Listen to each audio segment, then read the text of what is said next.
Бақа. Баяғыда Бақа деген қой аузына шөп алмайтын бір шал болыпты. Ол шал еш уақытта да бір адамға сеніме деген сөз айтпапты. Оның үстіне қыдыру дегенді, көпке қосылу дегенді білмепті. Осы мінезіне қарай Бақаны жұрт келемеждеп, әулие деп атапты. Осыдан былай қарай Бақа деген ат ұмытылып, әулие деген ат тағылыпты. Бақа бір күні көптің артына еріп, қалаға шығып, қаладан қайтып келе жатқанда, нөсер жаңбыр жауып, көппен бірге жолдағы бір үйге қонуға мұқтажды болыпты.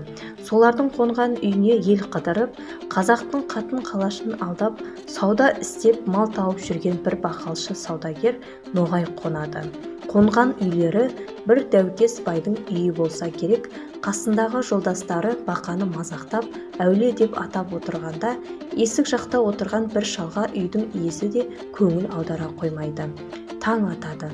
Шай ішіп жұрт аттанайын деп жатқанда, бақалшы Ноғай: «Бір тай мата ұрланды» деп әлек салады. «Ұры емес, мата табылғанша осында боласыңдар, табылмаса төлейсіңдер. Сендерден басқа алар адамның жөні жоқ» деп бұларды жібермейді. Әрі керісіп, бері керісіп келгенде, қасындағы жолдастары Бақаны куәлікке ұстап беріп, кеткісі келеді. Сөйтеді де: «Мынау отырған біздің жолдасымыз, көріп кел әулие. Кім алса да ұры кісіні тауып береді, табалмаса ұрыны жасырғаны. Осы кісінің түп етегінен ұстап айырылмаңыздар» дейді. Бақа ыршып түседі. «Байеке, бұлар қалжыңға айтады. Әулие деп мені мазақ қылады. Менің оңдайлық ешбір өнерім жоқ» дейді. Бай отырып: «Жарайды, әулие болса ұрымды тауып берер, тауып бермесе астындағы аты біздікі. Басқаларына рұқсат» дейді. Бақа әрі ой байлайды, бері ой байлайды. Қисайған бай болмайды. Ақырында: «Матаны алған сен» деп жанжал салады. «Әй Құдай-ай, жасымнан ақ осы заманның із аңдыған адамдарына жолдас болмасам деп ем. Бір түн жолдас болғанда көрген пайдам мынау» деп Бақа тұтқын болып жолдастарынан айырылып, жолынан бөгеліп қала береді. Бай кешке дейін Бақаны әурелейді. «Жоқты табасың, таппасаң төлейсің» дейді. Бақа қарғанып, сіленіп, өлердегі сөзін айтады. «Әулиеде емеспін, матаны да көргенім жоқ» десе де болмайды. Тінтіп әрі беріден соң: «Сөзге түсінбейтін, кезерген неме екенсің» деп бай қамшылап та алады. Бақа өкінішпен сөздің жай мәнісін айтумен құтылмайтынын біліп, құтылудың басқа амалын ойластырады.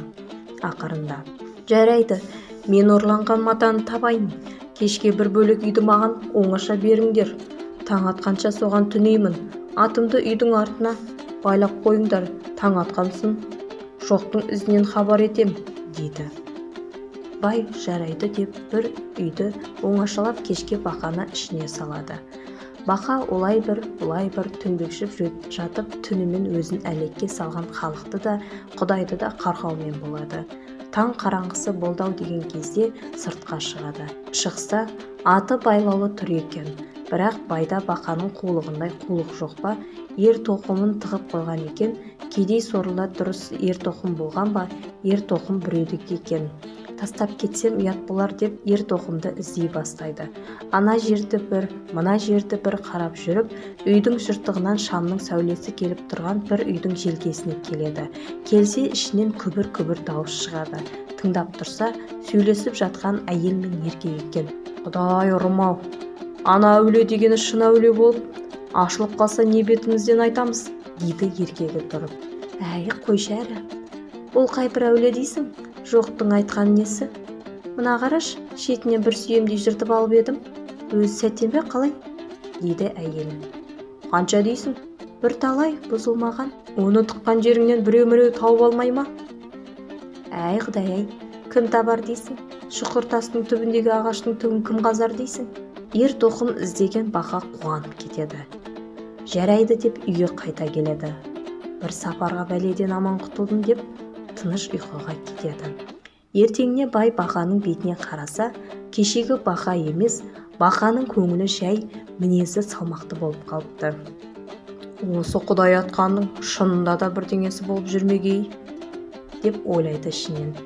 Шай ішіп жайланып болғаннан кейін: «Ал әулем, көрген білгеніңді сөйле», дейді.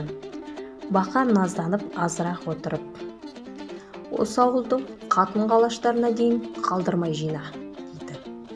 Ауыл адамдары жиналып болғаннан кейін: «Мата алысқа кете қоймаған болар, қатын-қалаштардың істеп жүрген істері болар. Отырған адамдардан сұрастырып көріңіз, бәлкім өздері де мойнына алар», дейді Бақа салмақты.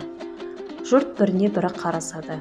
Бай отырып: «Естіп отырсыңдар ғой әулие сөзін. Ойнап алғандарың болса, өздерің-ақ айтыңдар», дейді. Жұрт бірінен соң бірі: «Құдай сақтасын, 5-10 қарамыздың игілігін көрсетсін», дегенді айтады. Соның ішінде бір жастау қатын қызарақтап Бақаға алықтай береді. Бақа: «Әй, сен қатынсың-ау», деп ойлайды ішінен. «Әулие, көріп отырсыңдар ғой, мына жұрт қарғанып отыр. Енді не айтасың?» дейді бай Бақаға. Бақа азырақ үндемей отырып: «Жарайды, олай болса, матаның жатқан жерін өзім-ақ айтайын. Осы ауыл маңында бір шұқыр тас болу керек. Сол тас жанында жалғыз ағаш болу керек. Соның түбін қазса, мата табылар, бірақ бір сүйемдейі жыртылып алынған болар», дейді. Мұндай хабарды естіген жұрт отыра ма, шуласып тұра жүгіреседі. Барып қазса, айтқанындай мата шыға келеді. Оның үстіне бір сүйемдей жері жыртылған болады. Жұрт жағасын ұстап таң қалысады.